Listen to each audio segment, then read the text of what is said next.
menyampaikan. Kami dari panitia Ramadan 1426 Hijriah Masjid Ar-Rahman Kompleks Majelis ingin menyampaikan beberapa hal. Penyampaian pertama, kami selaku panitia Ramadan Masjid Ar-Rahman mengucapkan terima kasih yang sebesar-besarnya kepada para jamaah yang telah berpartisipasi dalam menyuguhkan berbuka puasa masjid kita tercinta ini. Dan juga terima kasih kepada Apotek Anggrek yang telah menyumbangkan 15 dos air mineral dan 1 box kurma. Dan juga dari Pondok Tafiz yang menyumbangkan 1 dos kurma.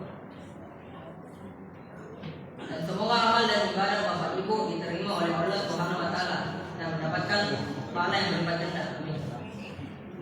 Kami sampaikan juga kepada seluruh jamaah bahwa insyaallah besok akan diadakan kembali buka puasa yang kita tercinta ini.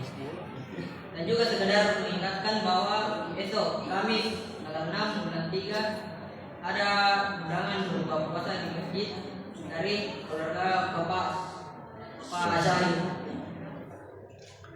Maka dari itu kami memohon kesediaan Bapak Ibu agar dapat memberikan konsumsi buka puasa bersama sesuai jadwal yang telah panitia berikan. Adapun nama-nama keluarga yang memberikan undangan buka puasa pada esok hari adalah sebagai berikut.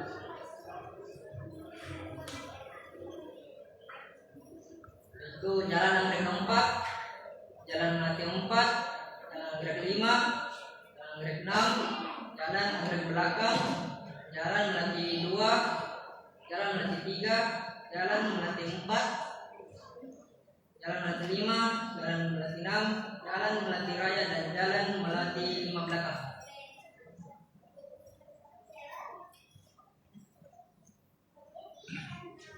Bagi jamaah yang ingin menyalurkan hidangan buka puasa ke masjid, panitia siap melayani penjemputan donasi ke rumah jamaah. Yang kedua, laporan keadaan keuangan Ramadan Masjid Ar-Rahman 1454 Hijriah. Jumlah saldo kas amalia Ramadan malam sebelumnya sebesar 2.085.000 rupiah. Isi kotak amal pada malam kelima tanggal 4 Maret 2025 sebesar 725.000 rupiah. Jumlah saldo kas amalia Ramadan tanggal 5 Maret 2025 sebesar 7.810.000 rupiah. Pengeluaran operasional tarwih sebesar 3.000 rupiah. Jumlah saldo kas amalia Ramadan sampai dengan malam hari ini sebesar 7.510.000 rupiah. Hadirin sidang jamaah sekalian yang berbahagia, adapun yang bertindak sebagai penceramah Ramadan pada malam hari ini yakni Ustadz Malung Basan Gaibuddin Tiro. Alhamdulillah beliau telah berada di tengah-tengah kita. Dan yang mengimam tarawih pada malam ini yakni Ustadz Adi. Sekian dari kami. Wabillahi taufiq wal hidayah. Wassalamualaikum warahmatullahi wabarakatuh. Waalaikumsalam. Dan kepada Ustadz kami persilakan. Waliyatafadhal masykur.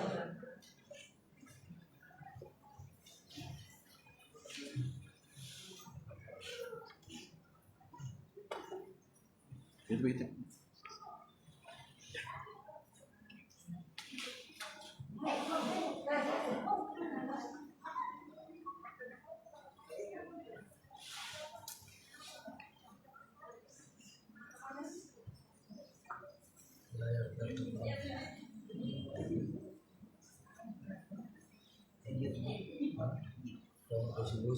Bismillahirrahmanirrahim. Assalamualaikum warahmatullahi wabarakatuh. Waalaikumsalam warahmatullahi wabarakatuh. Alhamdulillahilladzi ja'ala syahr Ramadan syahrul mubarak alladzi unzila fihi al-Qur'an hudan lin-nas wa bayyinatin minal huda wal furqan. Asyhadu an la ilaha illallah wahdahu la syarika له الملك الحق المبين وأشهد أن محمدا عبده ورسوله صادق الوعد الأمين اللهم صل وسلم على سيدنا محمد وعلى آله وأصحابه أجمعين أما بعد. Kaum muslimin dan muslimat yang insyaallah dirahmati dan dimuliakan Allah Subhanahu wa taala. Jadi bulan suci Ramadan adalah bulan di mana Allah Subhanahu wa taala memberikan bulan ini khusus kepada umatnya baginda Nabi. Jadi tidak diberikan Ramadan kepada umat-umat yang lain selain kepada umatnya baginda Nabi. Jadi di bulan ini jamaah sekalian, segala bentuk doa-doa dari hamba Allah Subhanahu wa taala itu dikabulkan oleh Allah. Segala amal-amal kebaikan yang kita lakukan, entah itu amal yang wajib ataupun yang sunnah sekalian, maka dilipat gandakan pahalanya di sisi Allah Subhanahu wa taala. Akan tetapi jamaah sekalian, meskipun Ramadan ini telah kita lakukan dengan baik, jika kita termasuk 4 golongan dari orang-orang yang tidak akan mendapatkan ampunan di sisi Allah Subhanahu wa taala. Jadi ada 4 manusia nanti di akhirat ketika mereka mencari amal salatnya, amal puasanya, amal sedekah, amal baca Qur'annya, semua mereka cari, akan tetapi tidak mendapatkan pahala dari amal-amal kebaikan yang mereka lakukan di dunia ini. Siapa 4 golongan tersebut? Yang pertama yaitu qati'ur rahim, yaitu orang-orang yang memutuskan hubungan tali silaturahim. Jadi ini biasa terjadi pada panitia penyaji buka puasa di masjid-masjid. Tapi di masjid ini tidak, insyaallah. Tidak. Aman. Jadi banyak biasa sudah masuk dalam kebaikan, akan tetapi bukan kebaikan yang didapatkan. Malahan dia tidak mendapatkan pahala. Ini sering terjadi jamaah sekalian. Awalnya waktu awal mula dibentuk panitia amal lemaran kompak selalu mengingatkan, pas sudah masuk bulan Ramadan mulai terjadi perselisihan, dan yang paling sering terjadi itu masalah kue. Jadi biasa suka membungkus-bungkus ini. Kalau kue bagus nasi simpan untuk dirina. Baik. Kalau jadi baru kasih keluar. Ini sering terjadi jamaah sekalian. Inilah hebatnya syaitan. Ini hebatnya iblis. Padahal dikatakan bahwa jika bulan suci Ramadan, iblis itu apalagi dibelenggu oleh Allah. Akan tetapi kenapa masih sering terjadi perselisihan di dalam orang-orang yang melakukan berpuasa Ramadan? Jadi ini ancaman yang berat. Jika ada orang yang dengan mudah memutuskan tali persaudaraannya dan tidak memperbaikinya hingga ajal datang menjemput, maka boleh jadi segala amal kebaikannya itu tidak akan mereka dapatkan di akhirat. Kemudian yang kedua jamaah sekalian, yaitu hukukul walidain, orang yang durhaka kepada orang tuanya. Jadi orang tua ini ada 2. Ada orang tua biologis yang melahirkan kita, seperti ibu dan bapak kita. Ada orang tua non biologis seperti guru-guru kita dan mertua kita. Mereka semua tidak boleh kita menyakiti hati mereka, kurang ajar kepada mereka, besar suara kita kepada mereka, mengabaikan segala perintah mereka kepada kita dalam hal kebaikan.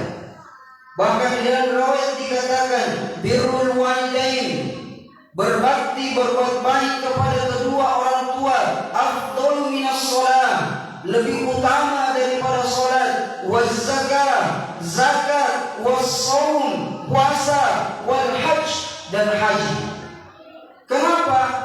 Karena Allah menitipkan ridhonya Allah kepada ridho orang tua kita.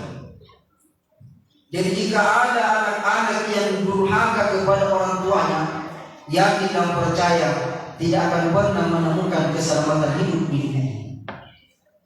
Jika ada menantu yang kurang ajar kepada mertuanya, jangan pernah berharap dalam rumah tangganya mendapatkan sakinah mawaddah warahmah.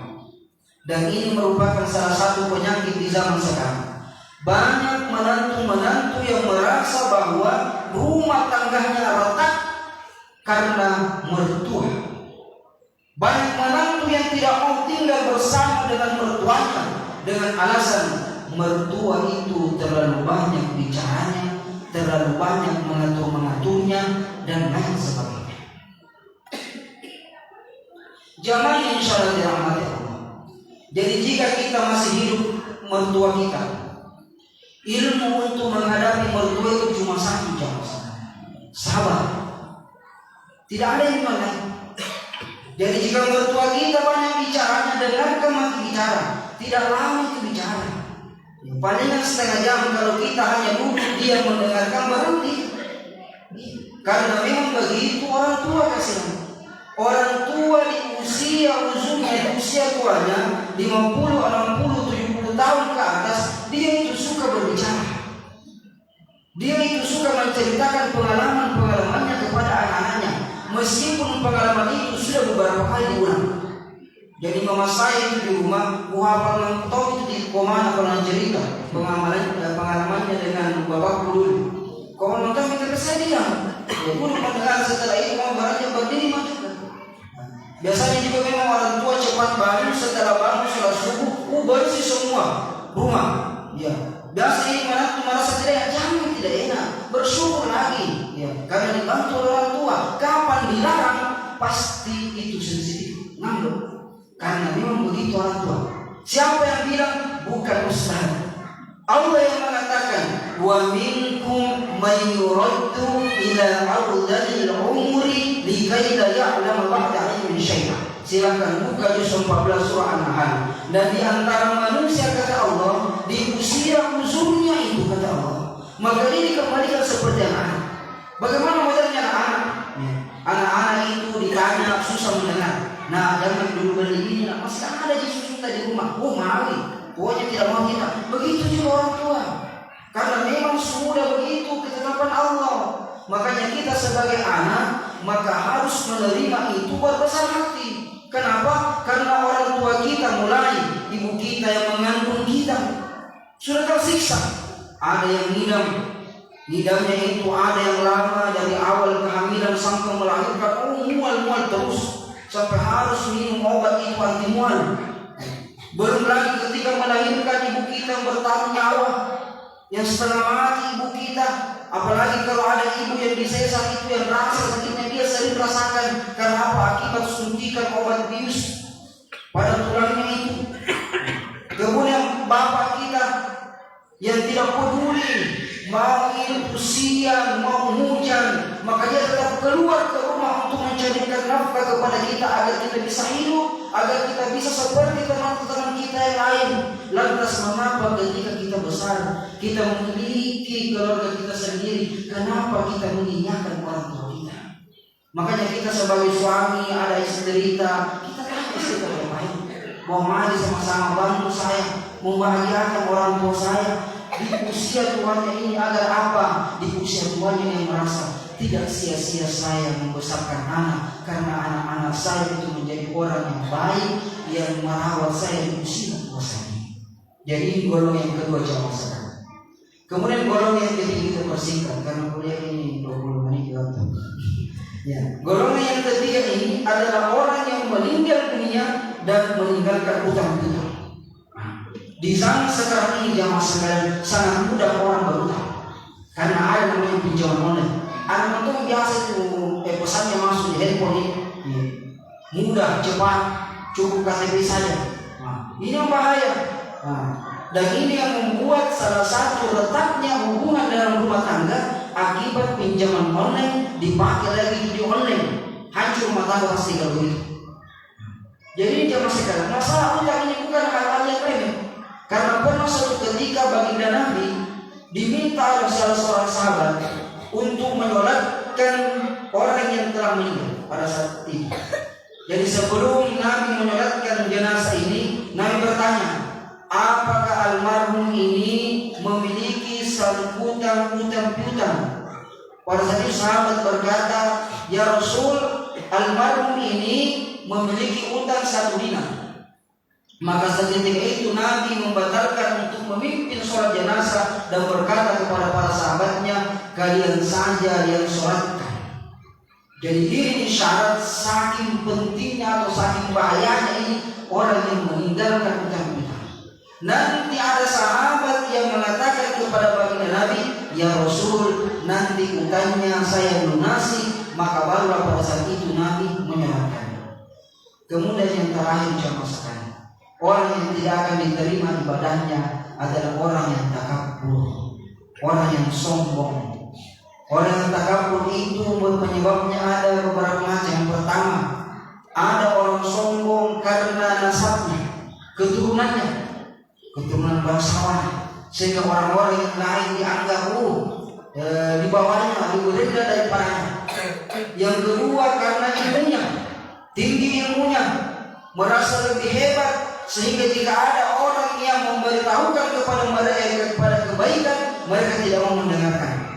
Yang ketiga ini adalah ibadahnya, merasa lebih soleh, merasa lebih abid, ahli ibadah ketimbang orang lain. Kemudian yang keempat ini karena masalah kekayaan.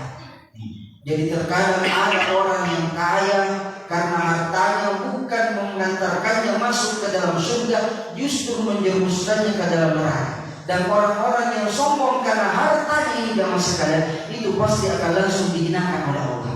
Siapa itu? Qarun.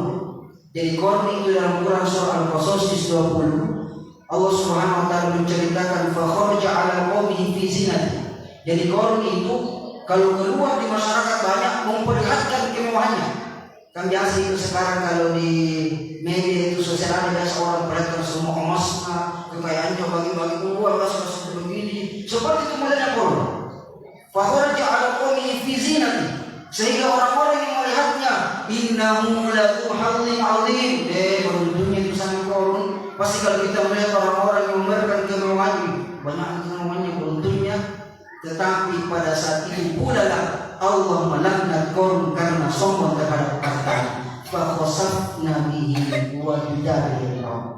Allah Subhanahu wa taala menenggelamkan Qarun bersama dengan harta bendanya ke dalam perut bumi yang istilah zaman sekarang dimutasi. Oleh karena itu jamaah sekalian, mudah-mudahan 4 golongan ini tidak ada pada diri kita.